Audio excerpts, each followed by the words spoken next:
Sometimes love doesn't die. It just waits. It waits through years of silence, through the wrong choices, through the darkness. It waits until a little girl in blood-stained pajamas runs through hospital doors at midnight, screaming for a man who never forgot her mother. This is a story about the kind of love that doesn't give up even when it should. About the kind of promise that moves mountains, and about the moment when waiting finally, desperately, ends. If you believe in second chances, in love that refuses to die, and in the power of keeping promises, subscribe to this channel and join. Hit that notification bell, because stories like this remind us why we never stop fighting for the people we love. At 11:47 p.m. on a Tuesday night, an 8-year-old girl in blood-stained pajamas ran through the automatic doors of Sutton Medical Center, the most prestigious hospital in the state, and screamed 4 words that would change everything. "I need Blake Sutton!" Security moved to intercept her, but she was wild with terror, sobbing so hard she could barely breathe. "He owns this hospital. He promised. My mama's dying." The head of security, Victor Kane, reached for his radio, but the little girl's next words stopped him cold. "There's so much blood. Daddy hurt her and she won't wake up, and I walked here, and he promised he'd save her." Victor grabbed his phone. Somewhere 12 floors above, in a glass-walled boardroom where men in $1,000 suits were discussing quarterly profits, Blake Sutton's phone rang. "Sir, we have a situation. A child in the lobby. Says her name is Calista Freeman. She's asking for you. Victor's voice dropped. "Sir, she's covered in what appears to be blood, and she's saying someone hurt her mother." The phone clattered to the conference table. Blake Sutton, billionaire, owner of 12 hospitals across 6 states, the man Forbes called the youngest titan in healthcare, ran. He didn't wait for the elevator. He took the stairs, his $2,000 shoes pounding against concrete, his heart in his throat, because he knew exactly who Calista Freeman was. And he knew exactly who her mother was. Blake burst through the stairwell door into the lobby, chest heaving, tie askew, and saw her. Calista Freeman. 8 years old, tiny, with her mother's gentle brown eyes and her mother's beautiful dark curls, now tangled and wild. Her Disney princess pajamas were splattered with crimson. Her bare feet were bleeding from the walk. Her face was streaked with tears. She saw him and ran. Blake dropped to his knees just as she crashed into him, her small arms wrapping around his neck with desperate strength. "You promised," she sobbed into his shoulder. "You promised you'd keep Mama safe. You promised." Blake's arms closed around her, and his eyes burned with tears he hadn't shed in 16 years. "Where's your mama, sweetheart? Where is she?" "Home, kitchen floor, so much blood." "I called 911, but then I ran because you promised, and Daddy said she fell, but he's lying and she won't wake up." Blake pulled back, cupped her tear-stained face in his hands. "Listen to me, Calista. Listen, I'm going to keep my promise, right now, you understand? I'm going to save your mama." He looked up at Victor. "Get my car. Now. Call Detective Rachel Ortiz. Tell her Blake Sutton has information on an attempted murder in progress. Send the address to my phone." He scooped Calista into his arms and stood. "And call the surgical team. Tell them to prep OR1. Whatever's coming in, I'm operating."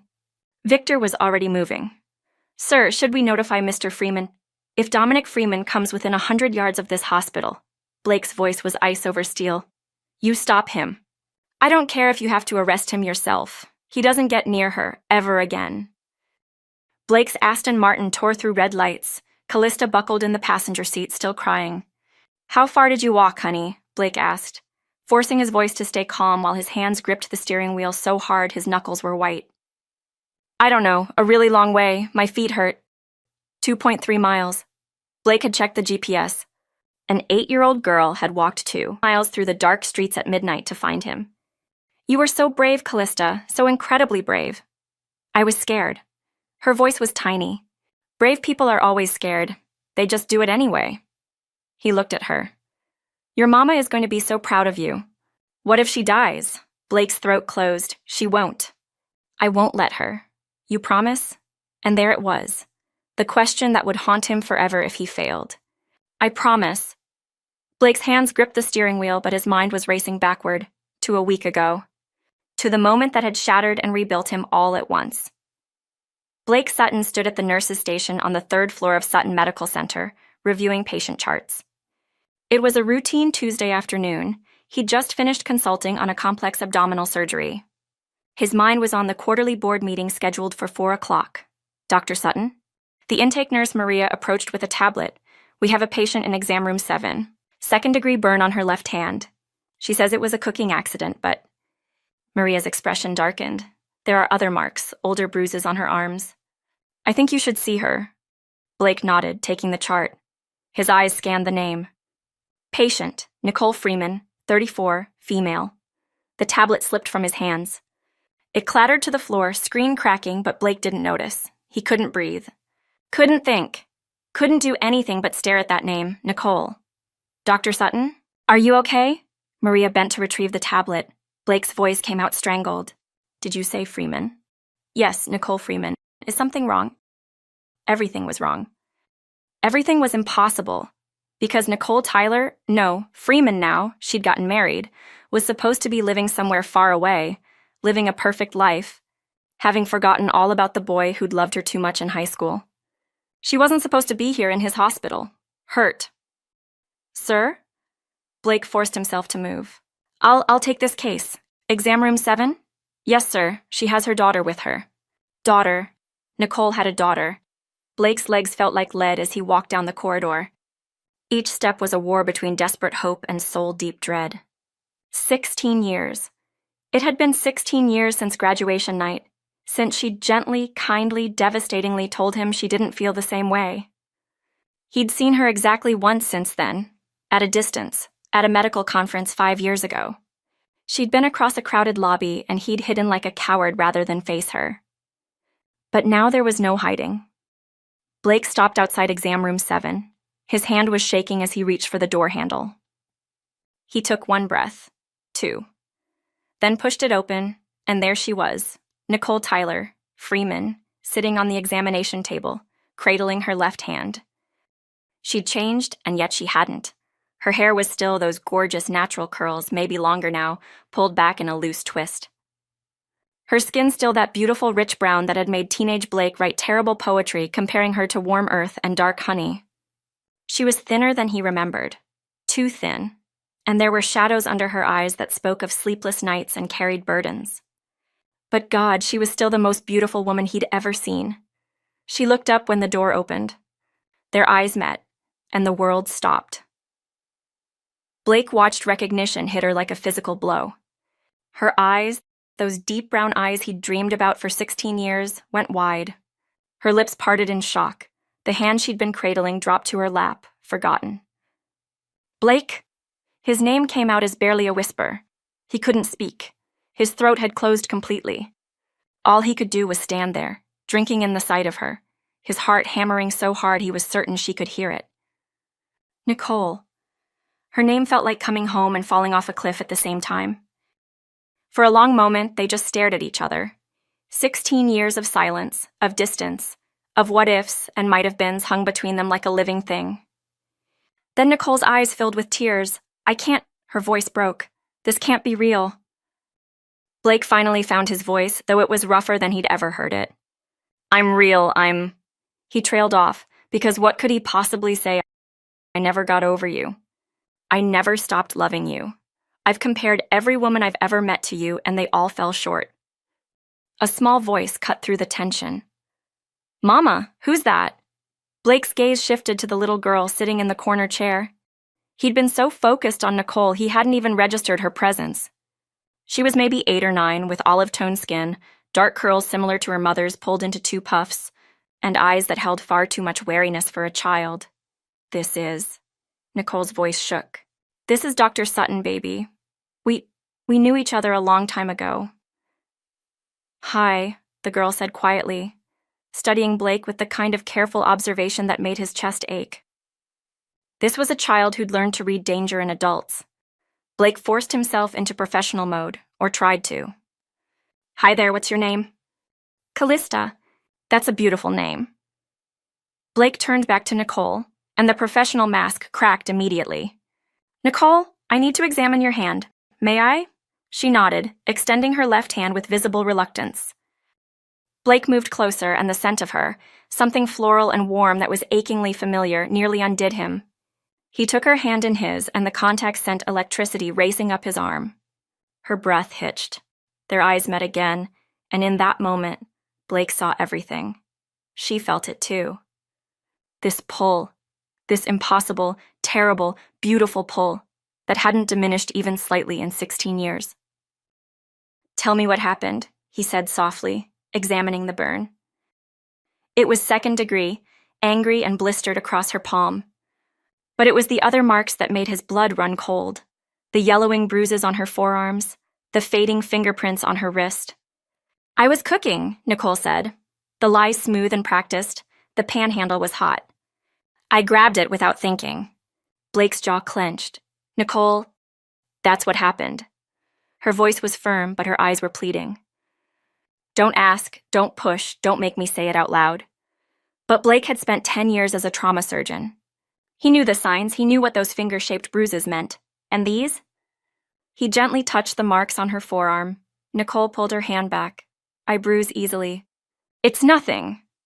"Mama," Calista started to say something, but Nicole cut her off with a sharp look. "It's nothing, baby." The little girl fell silent, and Blake's heart shattered into 1,000 pieces.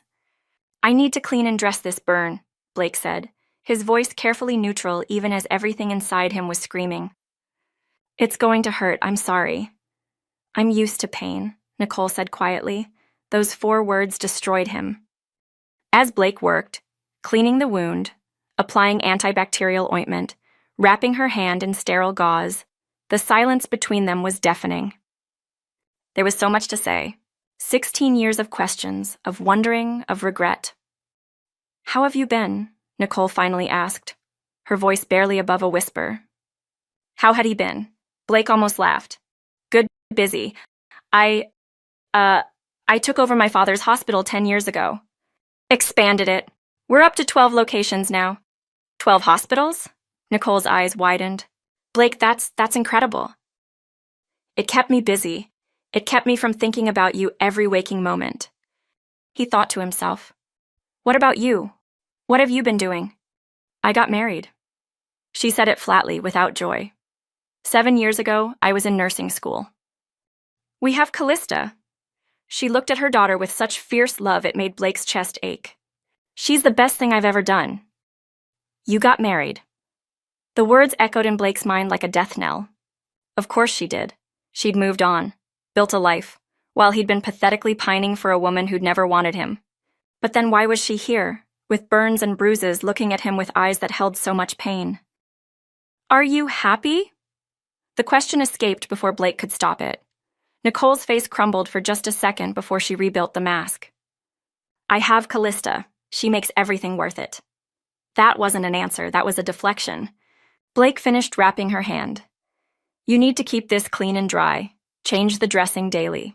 If you see any signs of infection, redness, swelling, fever, come back immediately. Or go to any ER." "Thank you," Nicole said. "Nicole, I should go. My husband will be wondering where I am." The way she said husband, with a thread of fear woven through it, made Blake want to break something. "Wait." Blake pulled out one of his business cards, grabbed a pen, and wrote his personal cell number on the back. "If you ever need anything at all, you call me day or night. I mean it, Nicole." She stared at the card like it might burn her worse than the pan had. "Blake, I can't." "Please." His voice cracked. "I know I don't have the right to ask. I know it's been 16 years and you've moved on and you probably don't want to hear this, but..." He took a shaky breath. "I never stopped caring about you, and seeing you hurt like this is killing me. So please, just take the card, even if you never use it. Please." Nicole's hand trembled as she took the card. Their fingers brushed, and the contact sent a jolt through both of them. "I have to go," she whispered, tears streaming down her face now. She stood, grabbing Callista's hand. The little girl looked up at Blake with those 2 old eyes. "You're a good doctor," Calista said suddenly. "You didn't hurt Mama as much as the other doctors did." Other doctors, so this wasn't the first time. Blake's fist clenched at his sides. "Thank you, sweetheart," he managed. As they walked toward the door, Blake couldn't stop himself. "Nicole." She turned back, and the look on her face, longing and regret and desperate, hopeless love, nearly brought him to his knees. "It's good to see you," he said. But what he wanted to say, what he couldn't say, was "I love you. I never stopped loving you. Leave him. Come back to me. Let me save you." "It's good to see you too, Blake." She smiled, but it was the saddest thing he'd ever seen. You look good." "I'm glad." She wasn't glad. She was breaking. He could see it in every line of her body.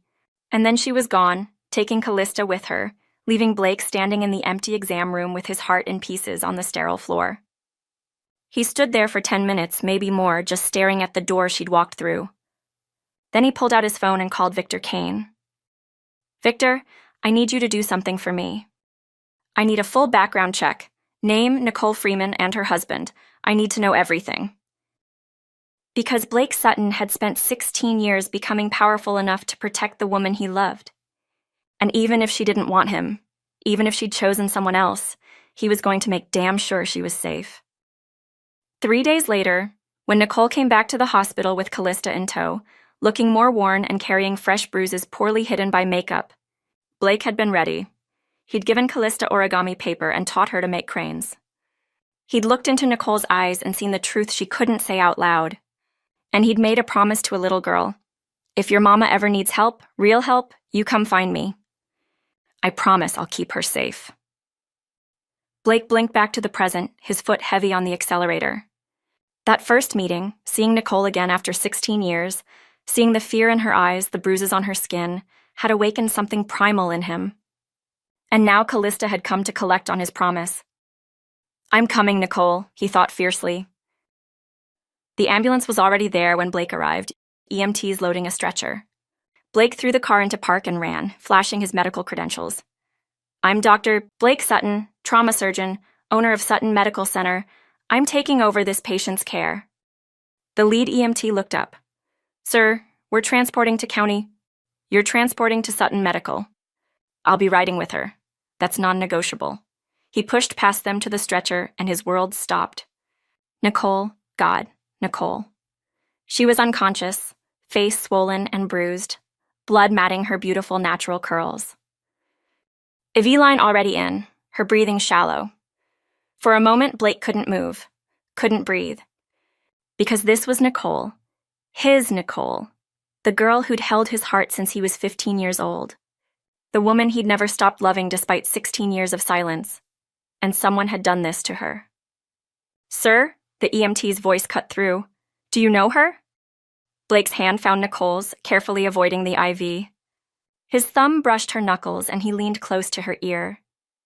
"Nicole," he whispered, "it's Blake. I've got you. You're safe now. I'm taking you with me." Her eyelids fluttered but didn't open. The EMT was staring. "Sir, are you—" "I'm the man who's going to save her life." Blake looked up and his eyes were hard.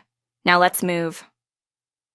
At the surgical waiting room in Sutton Medical Center, Calista sat in a chair far too big for her, wrapped in a hospital blanket, her feet now bandaged. A pediatric nurse named Grace sat with her, offering hot chocolate that Calista hadn't touched. Detective Rachel Ortiz arrived at 1:15 a.m., a sharp-eyed woman in her 40s who'd seen too much to be surprised by anything anymore. She sat beside Calista. "Hi, honey. I'm Detective Ortiz. Can you tell me what happened tonight?" Callista's voice was small but steady. "My daddy hurt my mama really bad. He does it a lot, but tonight was worse." She wouldn't wake up. "Where was your daddy when you left?" "He went to work. He said mama fell and he had to work because he has a big case tomorrow." Calista looked at the detective with eyes that had seen too much. "But mama didn't fall. He pushed her and he hit her a lot." Rachel's jaw tightened. "How did you get here, sweetheart?" "I walked. 'Cause Dr. Sutton promised he'd save Mama. He promised me before when we saw him here." Rachel's eyebrows rose. "You've met Dr. Sutton before?" "Mama brought me here last week 'cause she burned her hand. Dr. Sutton was really nice. He looked at Mama like she's very beautiful. And when Mama went to the bathroom, he gave me origami paper and taught me to make a crane." Calista pulled a crumpled paper crane from her pajama pocket. He said to make a wish on it. "So I wished he would save my mama." Rachel had to look away for a moment. And then he said something to me. Calista continued. He said, Calista, if your mama ever needs help, real help, you come find me. No matter what. I promise I'll keep her safe. And he gave me his card. She pulled out a business card now stained with blood. Blake Sutton's private number was written on the back in his own handwriting. Rachel took the card, studying it. Smart girl, keeping this. Dr. Sutton likes my mama, Calista said with the simple certainty of a child. I could tell. Nobody ever looks at mama like that. Even daddy doesn't look at her like that. At the operating room, Blake scrubbed in with shaking hands, something that hadn't happened since his first surgery as a resident. His chief of surgery, Dr. Patricia Hayes, met him at the OR doors. Blake, are you sure about this? If she's personal to you, she's everything to me, Patricia. His voice cracked. And I'm the best trauma surgeon in this hospital. She needs the best. Patricia studied his face, then nodded. Then let's save her. The surgery took 4 hours. Internal bleeding from a ruptured spleen. 3 broken ribs, 1 that had punctured a lung, severe concussion, defensive wounds on her arms where she'd tried to protect herself. Blake worked with a precision born of desperation, his hands steady even as his heart shattered with every injury he repaired. How does someone do this? His surgical resident whispered. How does someone hurt another human being like this? Because he's not human, Blake said quietly, his hands inside Nicole's abdomen, repairing the damage. He's a monster, and when she wakes up, he'll never touch her again. At 5:47 a.m., Blake closed the last incision. She's stable, Patricia announced. Blake stripped off his gloves, walked to the head of the surgical table, and did something he'd never done in an OR before.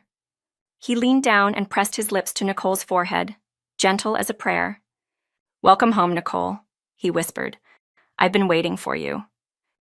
Blake sat beside Nicole's bed, still in his surgical scrubs, holding her hand. He hadn't left her side for an hour and a half. Calista was curled up in the chair next to him, finally sleeping, exhausted. Blake studied Nicole's face, older than he remembered, but still achingly beautiful. 16 years since graduation night. 16 years since she'd broken his heart with the gentlest words.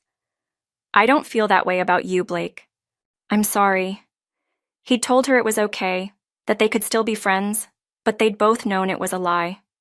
He'd left for college that summer and never looked back, built an empire from nothing, turned his family's single struggling hospital into a healthcare dynasty worth billions. Forbes had called him a genius. Wall Street called him a titan, but every woman he'd dated he'd compared to her. Every potential wife he'd measured against the memory of a girl who'd never wanted him. And none of them ever measured up. I'm pathetic, he whispered to her unconscious form. 16 years, Nicole. I've spent 16 years becoming someone worthy of you, and you don't even know I'm still in love with you. Her fingers twitched in his hand. Blake froze. Nicole's eyelids fluttered once. Nicole? His voice cracked. Nicole, can you hear me? Her eyes opened slowly, unfocused and glazed with pain medication. She stared at the ceiling, then her gaze drifted to him. Recognition flickered. Her lips moved. Blake? His name had never sounded more beautiful. I'm here. He leaned closer, his free hand cupping her face so gently. You're safe, Nicole. You're in my hospital. You're safe. Calista. Panic flared in her eyes. She's right here. Look. Blake shifted so Nicole could see her daughter sleeping in the chair. She's fine. She's a hero. She saved your life. Tears leaked from Nicole's eyes. He hurt me. I know. Blake's thumb brushed her tears away. But he'll never hurt you again. Why? Nicole's voice was barely a whisper. Why are you here? Blake smiled through his own tears. Because 16 years ago, I made myself a promise. If life ever gave me another chance with you, I'd take it. I'd fight for you. I'd be there when you needed me. His voice broke. I just wish you'd needed me sooner. Nicole stared at him and something shifted in her expression. You never. Never got over you? No. Blake's confession was raw, honest, devastating. I made more money than I could spend in 10 lifetimes, but every single day I thought about you. Wondered where you were, if you were happy, if you ever thought about me. Every day, Nicole whispered. Blake's breath caught. What? I thought about you every day. Fresh tears fell. About graduation night. About what I said to you. About what my life would have been if I'd said yes instead of no. Nicole, I married a monster, Blake. Her voice shattered. I married a man who hurt me and threatened to take my daughter away from me if I leave. And every time he hit me, I thought about you. About how safe I would have been if I'd just said yes. Blake couldn't speak, couldn't breathe. I was so stupid, Nicole sobbed. I was 19 and scared, and I thought love was supposed to be calm and safe and… Stop. Blake leaned his forehead against hers, careful of her injuries. You weren't stupid. You were 19. You had dreams. I was just a kid with too much feeling and not enough sense. He pulled back to look at her. But I'm not a kid anymore, Nicole, and I'm going to keep you safe. You and Calista both, whatever it takes. He'll come for me, she whispered. He always finds me. Blake's smile was dangerous. Let him try. This is my hospital, my city, my empire. And you? His voice dropped to something fierce and tender at once. You're mine to protect now. Whether you want me to or not? Nicole's eyes widened. Blake. I'm in love with you, Nicole Freeman. The words poured out like he'd been holding them in for 16 years, because he had. I've been in love with you since I was 15 years old, and I never stopped. I never moved on. I never married anyone else because they weren't you. And I know the timing is terrible, and you're married, and you're hurt, and I should wait. But I've been waiting for 16 years, and I'm done waiting. So here it is. I love you. I'm going to protect you. And when you're ready, if you're ever ready, I'm going to spend the rest of my life proving I'm worth that yes you never gave me. The room was silent except for the beeping of monitors and Callista's soft breathing. Nicole stared at him, tears streaming down her face. You're insane, she whispered. Probably. It's been 16 years. I'm aware. I'm married to a prosecutor who'll destroy you if you help me. He can try. Blake, you don't understand. He's powerful. He's connected. He'll take Calista from me. Nicole. Blake's voice was steel wrapped in velvet. I own this city and I have more money than most small countries. I have lawyers who make other lawyers wet themselves. And I have spent 16 years becoming powerful enough that no one, and I mean no one, can take from me what I love. He leaned closer. And I love you. So Dominic Freeman can bring everything he has, but it won't be enough. Nicole laughed through her tears, a broken, desperate sound. You really are insane.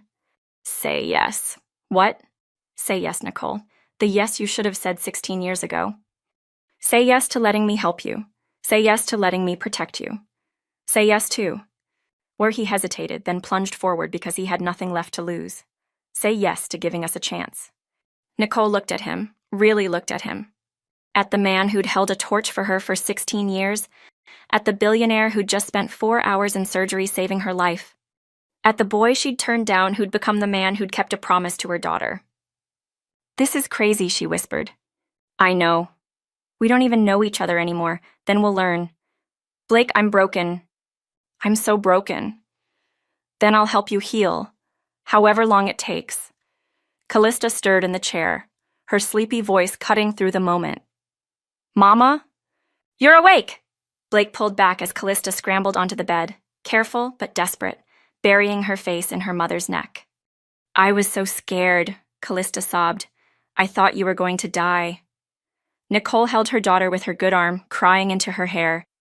I'm okay, baby, I'm okay. Dr. Sutton saved you, Calista said fiercely. I told him he had to save you, and he did. He promised.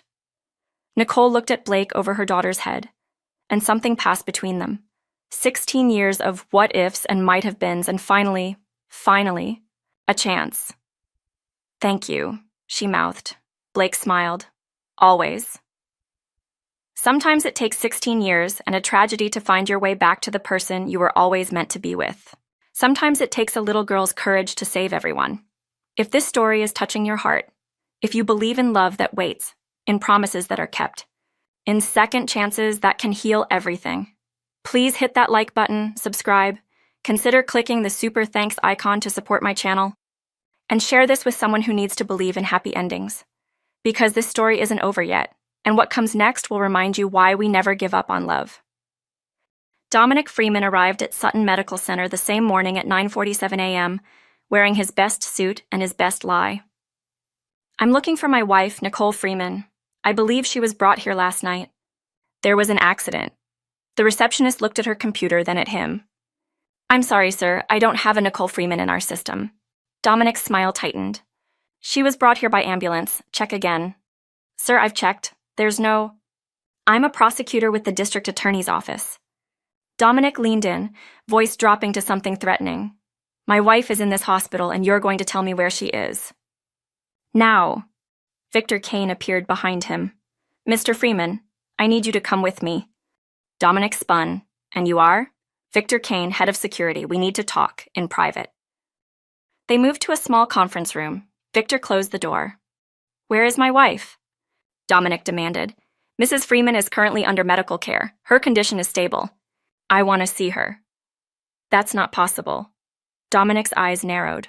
"On whose authority?" "Mine," said a voice from the doorway. Blake Sutton walked in, still in surgical scrubs, looking like he hadn't slept, because he hadn't. But his eyes were sharp and hard as he studied the man who'd nearly killed the woman he loved. "Mr. Freeman," Blake said coldly, "I'm Dr. Blake Sutton. I know who you are. Where's my wife?" "In recovery from surgery that I performed. After I spent 4 hours repairing the damage you did to her." Dominic's mask cracked just for a moment. "I don't know what lies Nicole told you, but she didn't tell me anything. She didn't have to." Blake stepped closer. Internal bleeding from a ruptured spleen. 3 broken ribs, punctured lung, concussion, defensive wounds all over her arms. "Want me to continue?" "My wife is clumsy. She fell—" "Don't!" Blake's voice could have cut glass. "Don't insult my intelligence. I've been a trauma surgeon for 10 years. I know the difference between a fall and a beating. And your wife didn't fall." Dominic's jaw clenched. "I'm her husband. You can't keep me from her." "Actually, I can. This is my hospital. And as her attending physician, I've determined that visits from you would be detrimental to her recovery." Blake smiled, but it was a predator's smile. "So here's what's going to happen. You're going to leave. You're going to go back to your life, and you're going to stay away from Nicole and Calista." "Like hell I am." Dominic pulled out his phone. "I'm calling my lawyer. I'll have you arrested for unlawful detention." "On what grounds?" "She's a patient receiving medical care. The only person who's breaking the law here is you." Blake nodded to Victor, who placed a folder on the table. "See, I had my security team pull Nicole's medical records from every hospital in the state. 4 visits in 3 years, 4 different hospitals, 4 different injuries. All with convenient excuses." Dominic's face went pale. "And then there's Calista," Blake continued. 8 years old, walked 2.5 miles in the dark to find me because she was terrified you'd killed her mother. She's currently giving a very detailed statement to Detective Ortiz about what she witnessed last night. And the night before, and all the other nights." Dominic went white as a sheet.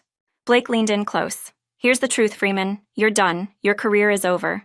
Your freedom is over. And you will never touch Nicole or Calista again, because I'm going to make sure of it." "You don't know who you're dealing with," Dominic snarled. "I have judges, I have connections, I have billions of dollars, and the best legal team on the East Coast." Blake's voice was ice. "You're a prosecutor. I'm a titan. We are not playing in the same league." Dominic lunged across the table. Victor caught him effortlessly, slamming him back into his chair. "Get him out of my hospital," Blake said quietly. "If he comes back, call the police and have him arrested for trespassing." As Victor escorted Dominic out, the prosecutor turned back. "This isn't over, Sutton. I'll get my wife and daughter back, and when I do, I'll destroy you." Blake smiled. "You're welcome to try." Nicole was awake when Blake returned, Calista asleep beside her on the hospital bed. "He was here, wasn't he?" Nicole said quietly. "Dominic." Blake nodded. Victor escorted him out. "He won't be back." "You don't know him, Blake. He always finds a way." Blake pulled a chair close to the bed, sitting so their faces were level. "Nicole, I need you to trust me. Can you do that?" "I don't know how to trust anymore." "Then don't trust me yet. Just don't fight me on this, please." He reached into his pocket and pulled out a business card. "This is Rebecca Thornton, best divorce attorney in the state. She's already reviewed your case. She's ready to file papers today if you want. Nicole's eyes widened. Blake, I can't afford. I can, and I am. This isn't negotiable. He held up a hand when she started to protest. You can pay me back if it makes you feel better. Take 100 years. I don't care. But you're getting divorced, Nicole, today. He'll fight for custody. He has judges, and I have evidence. The medical records. Calista's testimony. The security footage, and something else. Blake pulled out his phone, showing her a photo. This morning, I had my investigation team dig into Dominic's cases. 3 of his convictions in the past 2 years. Witness tampering, planted evidence. We found one of the witnesses he threatened. She's willing to testify. Nicole stared at him. How did you? Because I spent 16 years becoming powerful enough to protect the people I love. And you're at the top of that very short list. He took her hand. I'm not going to let him hurt you anymore, Nicole. I'm not going to let him take Calista. I'm going to end him. Legally, thoroughly, and permanently. Tears slipped down her cheeks. Why are you doing this? Because I love you. It was that simple. I've loved you since I was 15 years old. And love isn't something you turn off just because someone says no. It just waits. And I've been waiting 16 years for a chance to prove to you that I'm worth loving back. Blake, I'm married, I'm broken, I'm perfect. He squeezed her hand. You're perfect, Nicole. You always have been. Dominic tried to break you, but he didn't. You're still here. You're still fighting, and now you don't have to fight alone. Nicole looked at him, really looked at him. At the boy who'd loved her so completely it had terrified her. At the man who'd never stopped. I don't deserve you, she whispered. You deserve everything. Blake's voice was fierce. You deserve safety and peace and someone who looks at you like you hung the moon. Because that's what you are to me, Nicole. You're the moon and the stars and every good thing I've ever wanted in my life. That's the cheesiest thing I've ever heard, Nicole said. But she was smiling through her tears. I'm just getting started. Wait until I start writing you poetry. Oh God, please don't. Blake laughed, and the sound filled the room with something light and hopeful. Too late, I've already written 12 sonnets. They're terrible. You'll hate them. Blake Sutton, billionaire hospital mogul, writes bad poetry? Only for you. He lifted her hand to his lips, pressing a kiss to her knuckles. Only ever for you. Calista stirred, her sleepy voice cutting through the moment. Are you gonna marry my mama, Dr. Sutton? Blake's eyes never left Nicole's. If she'll have me someday, when she's ready. Calista sat up, looking between them with the wisdom of a child who'd seen too much. Mama, you should say yes. He's nice, and he saved you, and he looks at you like you're very, very beautiful. Nicole laughed, a real laugh, the first one in years. Calista, and you look at him the same way, Calista continued. Like how princesses look at princes in my movies, all soft and happy, Blake grinned. I like this kid. Don't encourage her, Nicole said, but she was smiling. Calista climbed off the bed, walked to Blake, and looked up at him solemnly. You're gonna keep your promise, right? You're gonna keep Mama safe forever? Blake knelt down to her level. Forever and always, sweetheart, that's a Blake Sutton promise. And I never break those. Calista threw her arms around his neck. Thank you for saving my mama. Blake hugged her back, and over her shoulder, he met Nicole's eyes. In that moment, in that room, something shifted. Something healed. Something began. And for the first time in 16 years, Blake Sutton felt like he was exactly where he was supposed to be. 3 days later, Detective Rachel Ortiz arrested Dominic Freeman in his office at the DA's building. The charges: attempted murder, domestic violence, witness tampering, and corruption. The witness testimony was devastating. Calista's statement, Nicole's medical records. The security footage, the witnesses Dominic had threatened in his cases. His bail was set at $5 million. Blake paid it anonymously just so Dominic would be released, and immediately served with divorce papers and a restraining order. The custody battle lasted exactly 4 hours. Blake's legal team presented evidence so damning that Dominic's own lawyer recommended he surrender all parental rights. And he did, in exchange for a slightly reduced sentence.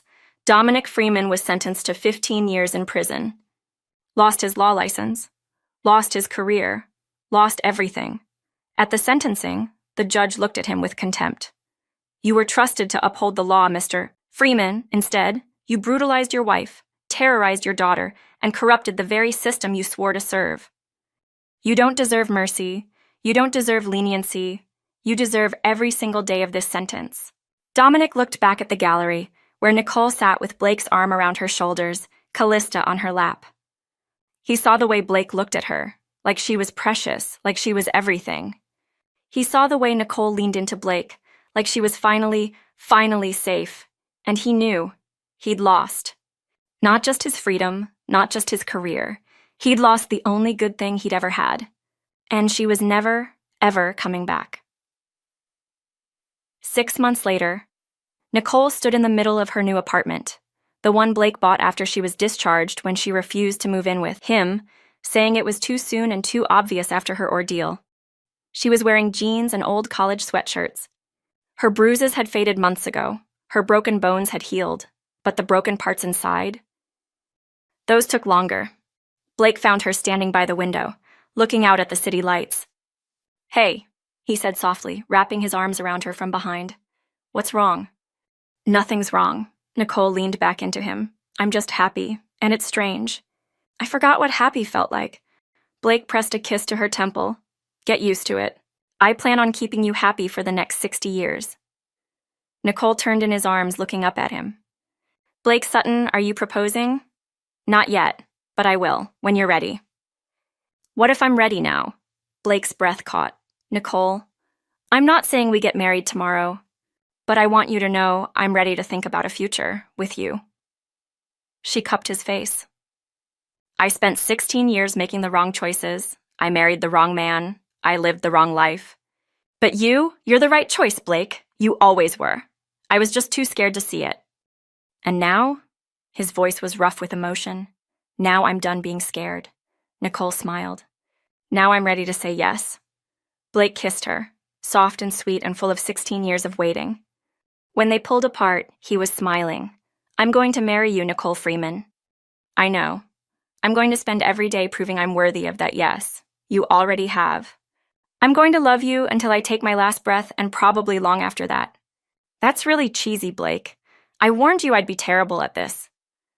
Nicole laughed, and it was the most beautiful sound Blake had ever heard. "You're terrible and perfect and mine." "Yours," Blake agreed. "Forever." Calista appeared in the doorway, grinning. "Are you guys being gross and kissy again?" "Absolutely," Blake said, not taking his eyes off Nicole. "Good. Mama deserves gross and kissy." Calista ran over and hugged them both. "And I get to be the flower girl at the wedding, right?" Nicole looked at Blake, eyebrows raised. Blake shrugged. "I may have already told her we're getting married eventually." "Eventually?" "How about next spring?" Blake said. "Give us time to plan something perfect. Something that's just us." Nicole's eyes filled with happy tears. "Next spring sounds perfect." 18 months after, they got married. The wedding wasn't massive or ostentatious, even though Blake could have afforded to buy out entire hotels. It was small, intimate, perfect, held in the gardens of Sutton Medical Center, the place where everything had changed. The place where Calista had run screaming for help. The place where Blake had promised to save Nicole's life. 200 guests, mostly hospital staff, a few close friends, and Calista's entire third-grade class because she'd insisted. Nicole walked down the aisle in a simple white dress that made Blake's breath stop in his throat. No father to give her away. She walked alone, head high, because she'd saved herself. Blake had just been there to catch her when she fell. But halfway down the aisle, Calista ran up and grabbed her mother's hand. "I'll walk with you, Mama," she said loudly. Nicole looked down at her daughter, this brave, brilliant girl who'd saved both their lives, and nodded through tears. They walked together. When they reached Blake, he was crying openly, not caring who saw. "Hi," Nicole said softly. "Hi," Blake managed. "You're beautiful. You're crying. I've been waiting 18 years for this moment. I'm allowed to cry." The officiant cleared his throat. "We are gathered here today to witness the union of Blake Sutton and Nicole Freeman. A union that proves love doesn't give up. That proves second chances are real. That proves—" "Can I say something?" Blake interrupted. The officiant blinked. Usually the vows come later." "I know, but I need to say this now." Blake turned to Nicole, taking both her hands. 18 years ago I told you I loved you. You said no, and I spent the next 16 years becoming someone worthy of you saying yes. I built an empire, made billions, saved thousands of lives, but none of it mattered, because the only life I really wanted to save was yours. Nicole was crying now, mascara running, not caring. You walked back into my life, broken and scared, and I got to be the man who caught you, Blake continued, his voice shaking. I got to be the man who promised your daughter I'd keep you safe. I got to be the man who fought for you when you couldn't fight for yourself. And now? He smiled through his tears. Now I get to be your husband, the man who wakes up next to you every morning, the man who grows old with you, the man who loves you for the rest of his life and beyond. Blake, Nicole's voice broke. I'm not done. Blake squeezed her hands.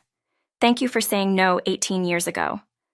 Because it made me become the man I needed to be, the man strong enough to protect you, rich enough to fight for you, stubborn enough to never give up on you, and patient enough to wait for you to be ready. Nicole laughed through her sobs. Are you done now? Almost. One more thing. Blake looked at Calista. Can I have the rings? Calista, in her flower girl dress, pulled out 2 ring boxes. But she didn't hand them to Blake immediately. Instead, she looked at her mother. Mama, I have something to say too. Nicole knelt down. What is it, baby? Callista's voice was clear and strong. Thank you for staying alive and for being brave enough to leave. Thank you for teaching me to be strong. She looked at Blake. And thank you, Dr. Sutton, for keeping your promise. You saved Mama. You saved me, and now you're going to be my dad. There wasn't a dry eye in the garden. Blake knelt beside Nicole, and Calista hugged them both. I love you both so much, Blake whispered. We love you too, Nicole said. Calista handed over the rings and ran back to her spot, grinning. The officiant, wiping his own eyes, continued. Well, I think we can skip the part where I talk about love, because these 3 just said it better than I ever could. Blake, your vows? Blake slipped the ring on Nicole's finger, his hands steady now. Nicole Freeman, soon to be Nicole Sutton, I vow to love you every single day. In the big moments and the small ones, when you're happy and when you're healing, when you're strong and when you need someone to be strong for you, I vow to be your safe place, your partner, your best friend, and your biggest fan. I vow to be the man you deserve. Today and every day after. Nicole took Blake's ring, her hands trembling. Blake Sutton, I spent 18 years making mistakes. But standing here with you, this is the first thing I've gotten absolutely right. I vow to love you with everything I have, to choose you every single day, to build a life with you that's full of joy and laughter and really cheesy romantic gestures that make Calista roll her eyes. Blake laughed. I vow to be brave enough to accept this love, Nicole continued, her voice breaking. Because you taught me that I deserve it, that I'm worthy of it, that love isn't supposed to hurt, it's supposed to heal. And you, Blake Sutton, have healed me in ways I didn't know were possible. So I vow to spend the rest of my life being worthy of your love. And loving you right back. The officiant was openly crying now. By the power vested in me, I now pronounce you husband and wife. Blake, kiss your bride before I lose it completely. Blake cupped Nicole's face in his hands, his thumbs brushing away her tears. I love you, he whispered. I love you too, finally. Finally, Blake agreed. And he kissed her, soft and deep and full of 18 years of waiting, 16 years of longing, and a lifetime of promises kept. The garden erupted in applause. Calista ran up and jumped into their arms, and they held her between them, the 3 of them together. A family forged in fire and fear, and finally love. And in that moment, in that garden built from ashes and trauma and the kind of love that refuses to die, the Sutton family stood together. If this story touched your heart, if it reminded you that love can heal even the deepest wounds, if it showed you that promises matter and second chances are real, please don't just scroll past. Let me know where you're watching from, and share this story with someone who needs to believe in happy endings. Share it with someone who needs to be reminded that they're worth fighting for. Because somewhere out there, there's a Nicole who needs to know she can leave. There's a Calista who needs to know she can be brave. There's a Blake who's waiting to keep a promise. And there's you, reading this, maybe crying, maybe hoping, and you need to know your happy ending is out there. Your person is out there. Don't give up. Don't stop believing. Don't let the monsters win. Because love, real, patient, powerful love, always finds a way home.